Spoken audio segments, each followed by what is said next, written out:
A state investigation by the New Jersey Department of Education found Trenton Public Schools had violated the Individuals with Disabilities Education Act and state regulations. The investigation comes after Disability Rights NJ filed a complaint with NJDOE in May. It alleged that all students from out-of-home placements face barriers and delays getting back in the classroom, and that delays lasted from weeks to years, sometimes while receiving no education at all. Senior correspondent Joanna Gagas has more.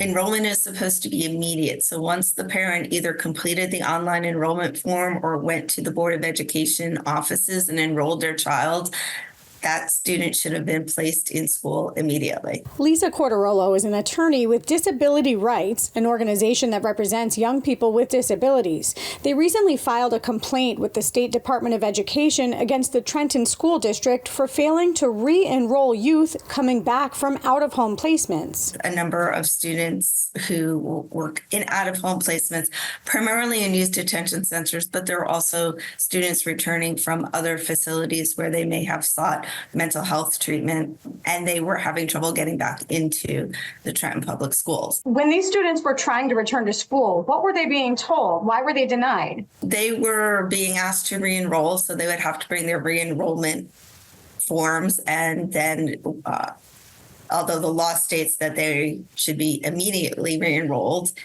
sometimes days, weeks were going by when the enrollment was not completed.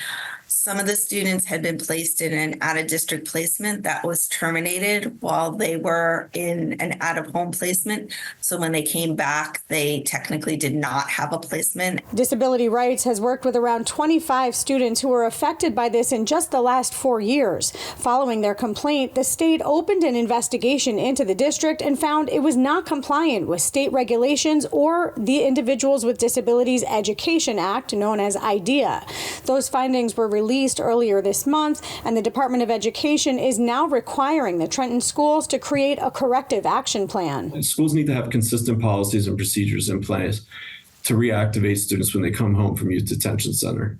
Many of these students have already been excluded from public school for some period of time and shouldn't face the consequences of schools not having the proper policies or processes in place to reintegrate them into the communities. We reached out to the Trenton Public School District for comment, but received no response. In May, the district's school board attorney did issue a written response to the allegations made in the complaint, saying the district had developed a standard operating procedure to address the issues raised that has been a work in progress for quite some time, but is now finalized.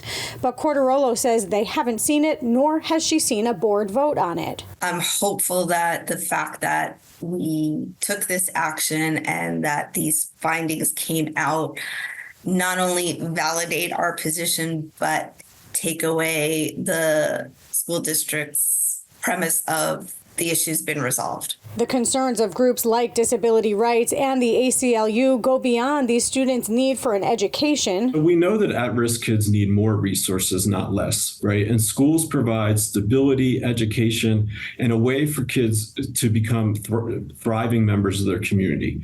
Without those resources, their chances of re-entering the criminal legal system increase. Any student that's justice impacted is already involved in the school to prison pipeline that we're trying to break.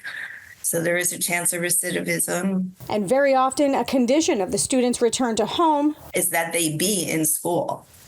And so we periodically have to issue education reports, and the judges do not like to hear when it's been 2 or 3 weeks and they come back and say the student is still not in school. Cordarolo says Disability Rights will be watching to see whether new policies are instated when students return to school in September. For NJ Spotlight News, I'm Joanna Gagas.